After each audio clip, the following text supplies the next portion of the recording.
too would like to wish you a warm welcome to this Multiplier event for university schools. My name is Karl-Heinz and I'm a professor for vocational teacher education at the University of Bamberg.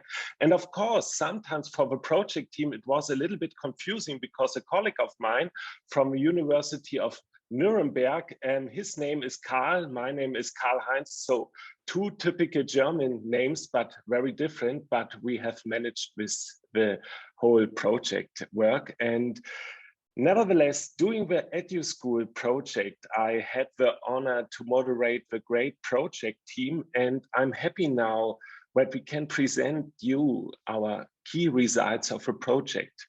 But first of all, let me give you a short introduction to the project. And for this, I will share my screen with you. And I hope it works. Yes, I think it works. EdUSchool. What is the meaning of EdUSchool? EdUSchool stands for Enhancing European Teacher Education through University Schools. But what are university schools? What is the meaning of university schools? The main idea is to build a third space as a cooperation arena between universities and schools for teacher education students, for teachers at the university schools, and of course also for lecturers at the universities.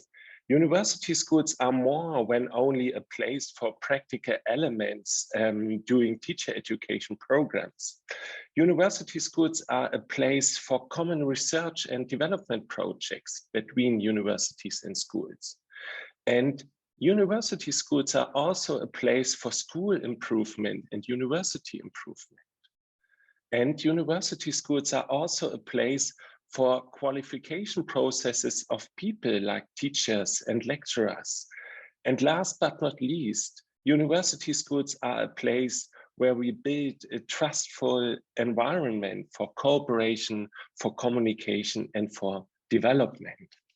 The idea of university schools are similar to university hospitals in medical education.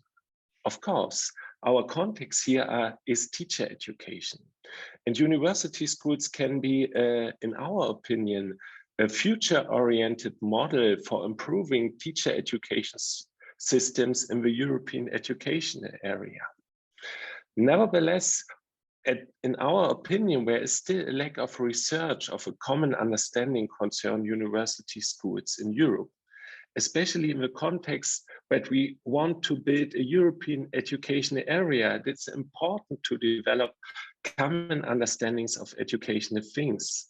And here, the common understandings of university schools is important. And this is the core idea, or more precisely, this was the core idea of the EdUSchool project.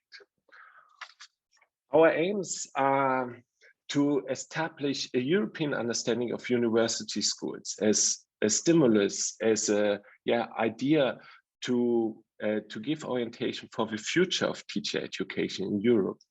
This means also to enhance conceptual development of common European understandings of university schools and teacher education programs, and more important, maybe, to identify factors, elements, matters that are relevant for the implementation of university school concepts.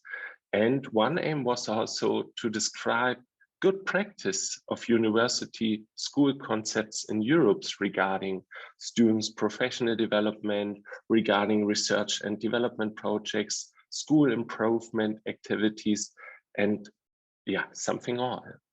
And last but not least, one aim was also to develop an educational module for teachers at university schools and to improve the exchange process among the participants in university school concepts. All in all, we were 5 project partners from Czech Republic, from Norway, from Portugal, and of course from Germany, Karl and Karl-Heinz.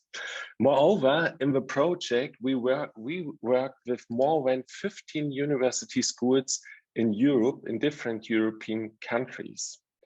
And as you know, the core elements of European projects are the intellectual outputs, the main results of Erasmus plus project like this. And in the project, we had 4 main intellectual outputs. IO1, here we offer you an institutional description of university school concepts. Intellectual output 2 had the aim to offer and to present a good practice collection of university school concepts in Europe. Intellectual output 3 was the educational module. And last but not least, intellectual output 4 is a digital handbook. For every intellectual output, we had a lead. Intellectual output 1, the lead was the Bamberg team, so at my university. For intellectual output 2, the lead was Nuremberg, the team from Karl. For IO3, the lead was in Trondheim, so the team from Kerry. And the digital handbook, the IO4, here the lead was in Brno in Czech Republic, the team from Milan.